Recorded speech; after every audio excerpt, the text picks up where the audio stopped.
Bonjour et bienvenue dans ce nouveau Raconte-moi, l'émission qui vulgarise la narration et qui revient de très loin avec un gros sujet. Comment les livres, les films ou les jeux captent-ils notre attention? Comment nous donne-t-on envie de rester et pourquoi pas même de revenir?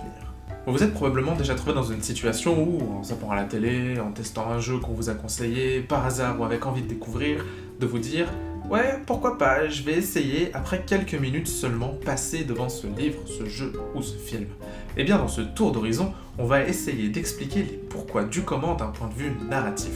Comment font les auteurs, les scénaristes ou les designers pour que dès les premières minutes d'un récit, nous soyons accrochés.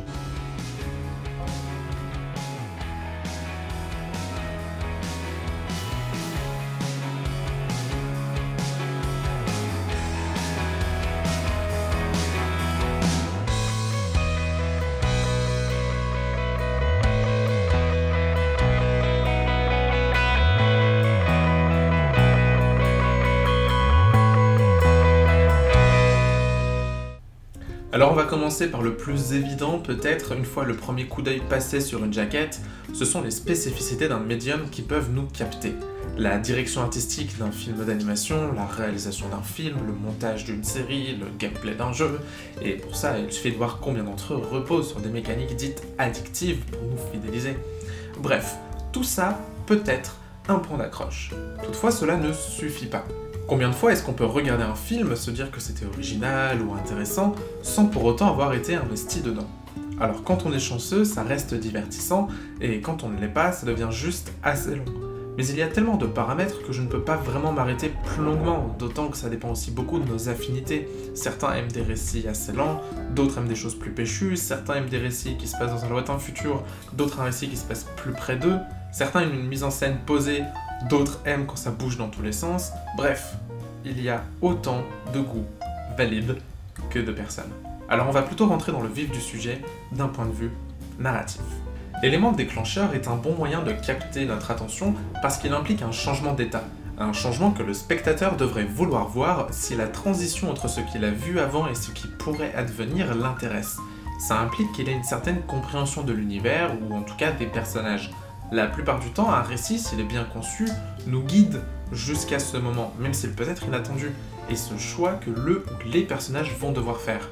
Pour prendre l'exemple de Star Wars 4, sur lequel je vais revenir un peu plus tard, personne ne s'attendait à ce que l'oncle et la tante de Luke soient assassinés par les soldats de l'Empire. Toutefois, on s'attendait à ce que l'appel de l'aventure, son envie de voyager et de vivre des choses excitantes, prenne le dessus. Alors l'élément déclencheur c'est bien pratique, mais ne se reposer que sur lui peut s'avérer risqué, parce qu'il peut mettre du temps à arriver et qu'on peut se lasser avant, ou être capté par autre chose, ne pas être intéressé par ce changement d'état qu'il nous propose, ou bien sortir, déambuler dans les rues, et manger une tarte aux fraises assis dans l'air. Ne passons pas à côté des choses simples. Alors, vous pourriez me dire que si l'on s'attache à des personnages, qu'on reconnaît des proches dans ces personnages, que des thèmes nous touchent et blablabla, cela nous fera rester. Et vous auriez raison. Toutefois, il en faut un peu plus pour nous capter. C'est pour ça que souvent, les auteurs, les scénaristes, les designers nous lancent un hameçon pour nous accrocher. Bienvenue dans le monde merveilleux du hook. Alors le hook, un crochet en français, c'est quelque chose qu'on rencontre assez tôt et qui nous rend curieux. C'est supposé capter notre attention et nous faire rester, regarder, lire ou jouer et même parfois nous faire revenir dans le cadre d'une série. Si le but est quasiment toujours le même, les hooks peuvent avoir des formes différentes et je vous propose de nous attarder sur une partie d'entre eux. Un classique, c'est l'introduction avant le récit. On nous fait un petit pitch, on nous montre un événement du passé, et ensuite on démarre son récit. C'est ce que fait le Seigneur des Anneaux avec sa première introduction sur l'anneau unique et sa deuxième sur l'anniversaire de Bilbon. Ce prologue nous expose une situation de départ, le ton du récit, et fait en sorte que nous attendions de voir le lien entre les deux. Les rapports entre ces petits hobbits qui fêtent un anniversaire en buvant de la bière, ce vieux magicien qui fait des feux d'artifice, et ces multiples races qui se sont battues dans une guerre épique contre un seigneur maléfique à l'anneau tout-puissant. Un autre classique, c'est de démarrer son histoire in media res, ce qui veut dire que l'histoire ne commence pas tout à fait au tout début, une partie de l'action a déjà eu lieu. Souvent, soit on passe carrément l'élément déclencheur, soit on commence directement avec celui-ci. Ainsi, dans Une vie de Maupassant, les premières lignes nous disent que Jeanne a fini de faire ses bagages et qu'à travers la fenêtre, elle voit que la pluie s'est arrêtée. Qui est Jeanne? Où est-elle? Où va-t-elle? Pourquoi? On ne le sait pas. Mais nous sommes censés vouloir savoir ce qui se passe. Plus récemment, à la Croisée des Mondes de Philip Pullman, commence In Media Res également. Lyra et Pan sont en train d'essayer de s'introduire dans une pièce interdite dans le but d'espionner une rencontre, et ils assistent finalement à l'empoisonnement d'une bouteille de l'alcool favori de son oncle. C'est une introduction excitante parce qu'il y a de la tension dès le début de la scène. Qui sont Lyra et son démon? Que sont les démons exactement? Pourquoi veulent-ils espionner cette rencontre? Qui est ce mystérieux oncle qui ne vient presque jamais la voir dans l'université où elle habite? Pourquoi voudrait-on l'empoisonner? Etc, etc, etc. Et j'aime beaucoup cette série de livres dont la BBC et HBO préparent une adaptation en série qui devrait arriver plus tard dans l'année. Et j'espère que ce sera bien. Et si ce petit pitch que je viens de vous en faire en exemple vous a intrigué, je vous conseille vivement l'un ou l'autre. Démarrer In Media Res est un moyen qui peut être efficace pour nous impliquer dès le début, mais certaines histoires démarrent avec une autre forme de ce procédé. Le récit démarre avec une scène d'action avant de nous présenter les personnages, la véritable intrigue, et ainsi de suite. Combien de films de la franchise James Bond démarrent-ils avec une scène d'action qui n'a pas de lien avec le reste du film, juste pour nous montrer les capacités du perso, nous montrer qu'il ne s'arrête jamais de sauver le monde, et surtout nous divertir tout de suite avec du boum boum et de la tension avant que le rythme ne redescende pour donner lieu à une introduction plus formelle. C'est la même chose pour Star Wars 4 par exemple, qui démarre avec le destroyer de Dark Vador attaquant le vaisseau de Leia. Cela attrape notre attention. Qui sont Vador et Leia? Qui sont les rebelles et l'Empire? Qui est ce mystérieux Obi-Wan Kenobi qui est le seul espoir de Leia? Les droïdes vont-ils le trouver? Mais nous n'avons pas de réponse immédiate à toutes ces questions. Parce qu'après que les droïdes aient atterri sur Tatooine, on nous présente Luke, le jeune fermier qui rêve d'espace et d'aventure. Et nous attendons impatiemment que Luke nous ramène à l'action que nous avons vue auparavant. C'est la même chose dans Matrix, avec l'introduction avec Trinity, puis la présentation de Neo. Plus les éléments vont se rapprocher, Luke trouve les droïdes qui avaient été capturés, il voit le message, il se lance à la recherche des droïdes qui veulent accomplir leur mission, il est attaqué, il rencontre Ben Kenobi, il découvre ce que sont les Jedi et leurs sabres, que son père en est éteint, que sa famille vient d'être massacrée par l'Empire, qu'il faut trouver un moyen de quitter la planète, et plus nous allons être impatients que cela arrive, et plus nous allons être impatients que Luke nous ramène à l'action vue auparavant.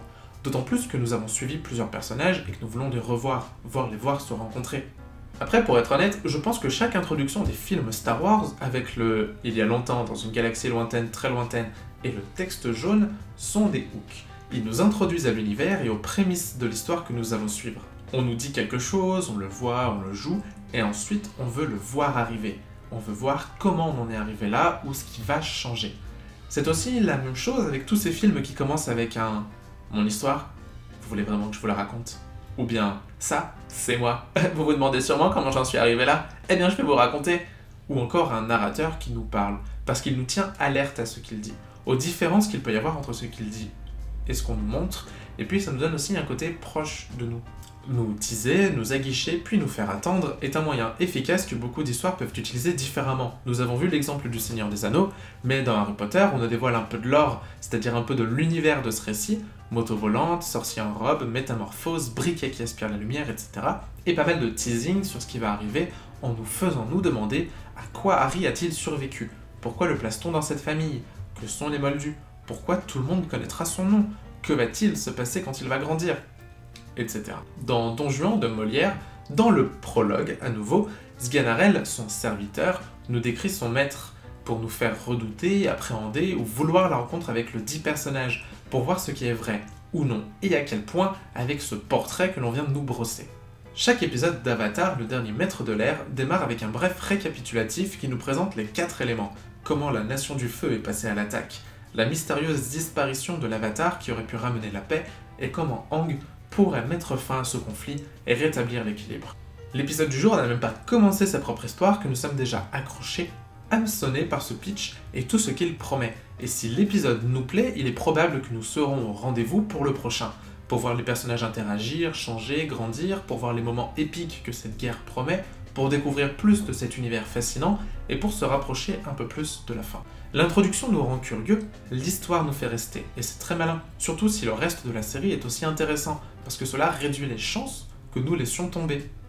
Harry Potter ou Avatar nous tease avec ce qui va arriver, mais ne nous en dévoile rien. D'autres récits vont montrer un événement du futur avant de prendre place avant que cela n'arrive, ce flash forward attisant notre curiosité.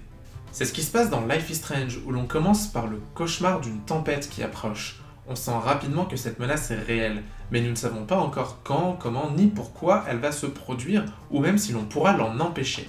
Dans Life is Strange 2, c'est la même chose. On entend vaguement des éclats de voix, on voit une voiture de police être projetée au loin, des gens crient, et hop, ça coupe pour une introduction plus calme, prenant place avant cet événement qui va inévitablement se produire, on vient juste de le voir. Nous sommes donc supposés nous demander que va-t-il se passer pour en arriver là. On retrouve souvent ce genre de choses dans les tragédies grecques antiques d'ailleurs, où on nous annonce dès le début le destin funeste de personnages, l'intérêt devenant alors de voir ce qui va les mener à cette punition. Pour rester dans les jeux vidéo, même si j'avais dit que je ne m'attarderais pas vraiment sur les spécificités de chaque médium, combien de fois avons-nous eu une introduction où notre personnage était tout puissant, se battant contre un ou plusieurs ennemis impressionnants avec aisance, se déplaçant sans limite de mouvement, avant que le jeu ne démarre réellement et que nous perdions tous nos pouvoirs et qu'il n'y ait plus d'ennemis géants autour de nous. Que ce soit Alucard dans Castlevania Symphony of the Night ou Kratos dans God of War 3, tous deux se voient dépourvus de leurs multiples pouvoirs assez tôt dans le jeu. Perdre ses pouvoirs peut arriver plus tard ou plusieurs fois dans d'autres œuvres, mais ce n'est pas vraiment ce qui nous intéresse ici. Nous les avons vus être puissants, nous les avons joués. Nous savons qu'il est possible de retrouver cette sensation, de retrouver notre force éphémère au fil de celui-ci, voire même de devenir plus fort encore. C'est un hook qui repose sur le gameplay, une spécificité du médium, et sur notre cerveau. Ici, notre besoin de compétence, de réussir face à l'épreuve, et dans le cas de Kratos, d'être plus fort que nos ennemis pour les écraser. Si un hook peut être un élément déclencheur, qu'il soit présenté en flash-forward comme dans Life is Strange 2 ou non, ce n'est pas une obligation. Et les récits ont tendance à combiner les deux pour être plus efficaces.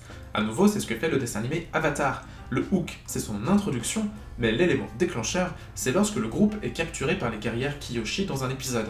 Alors entendons-nous bien, les hooks sont loin d'être nouveaux, on vient de le voir, et ils sont partout de nos jours, que ce soit dans les publicités ou même dans nos bandes d'annonces. Depuis quelques temps, quand on va regarder un trailer, on a très souvent quelques images, pendant quelques secondes, avant le véritable début, simplement pour attirer notre attention et nous empêcher de passer la pub, de faire défiler la page internet ou d'aller voir ailleurs. Dans notre société où l'offre est abondante et le temps limité, autant mettre toutes les chances de son côté. Si les hooks se trouvent généralement au début d'une histoire, c'est là qu'ils sont le plus efficaces en même temps, et captent notre attention, si les éléments déclencheurs nous amènent dans de nouvelles directions, il ne faut pas non plus oublier que tout au long d'un récit, les auteurs et autrices usent de mille et une façons pour nous garder impliqués. Et c'est souvent en entretenant le mystère autour de certains éléments. Ce qui est fort, parce que notre cerveau n'aime pas vraiment quand les choses ne sont pas terminées, ne sont pas claires, et que ça peut donc nous pousser à rester juste pour avoir le fin mot d'une histoire. Les séries télévisées ou les séries de films proposent régulièrement des épisodes ayant une intrigue propre et une intrigue qui court sur toute la saison, ou une intrigue qui avance un peu plus à chaque épisode. C'est le cas de Doctor Who, de Lost, Game of Thrones, ou encore de Hunger Games. Mais le mystère se retrouve dans des tas d'autres facettes d'une œuvre, en terminant sur un cliffhanger, littéralement être accroché au bord d'une falaise, nous laissant incertains sur le destin de personnages, en usant de harengs rouges, c'est-à-dire en proposant des fausses pistes d'interprétation aux lecteurs, spectateurs ou joueurs, pour mieux les amener dans une direction avant de leur montrer qu'en fait, c'est complètement autre chose qui était en train d'arriver. C'est ce qu'on a dans Sixième Sens, Blade Runner 2049, ou dans Spec Ops The Line, jusqu'au moment où le twist arrive, où le changement de perspective se produit. Et celui-ci n'a pas besoin de nous retourner le cerveau pour ça. Si l'histoire est bonne, si le twist est ingénieux, qu'il arrive au milieu ou à la fin de l'œuvre, alors nous suivrons ce nouvel état de fait. Qu'il y ait ou non un twist, le foreshadowing, c'est-à-dire les indices que contient une œuvre et que nous pouvons plus ou moins suivre comme des détectives, nous implique, parce qu'ils rendent le récit plus solide. Nous cherchons à comprendre le mystère en recherchant du sens. Si je dis souvent qu'un récit prévisible n'est pas nécessairement une mauvaise histoire, tant qu'on a du plaisir et ou de l'intérêt pour le cheminement que suivent les personnages, il faut toutefois admettre que le mystère est un élément très puissant. D'ailleurs, c'est probablement le point commun de la plupart des exemples qu'on vient de voir aujourd'hui. Le mystère et les promesses qu'on peut entrevoir en lui. Voilà pour ce tour d'horizon des hooks, les moyens qu'utilisent les auteurs, les scénaristes ou les designers pour nous faire rentrer rapidement dans une histoire et nous garder. Si vous appréciez ce format, n'hésitez pas à me le faire savoir et j'en referai un peu plus souvent. D'ici la prochaine fois, vous pouvez vous abonner, partager cette vidéo, mettre un petit pouce, ça fait toujours plaisir et c'est encourageant. N'hésitez pas à me suivre sur les réseaux sociaux et moi je vous dis à la prochaine. Salut!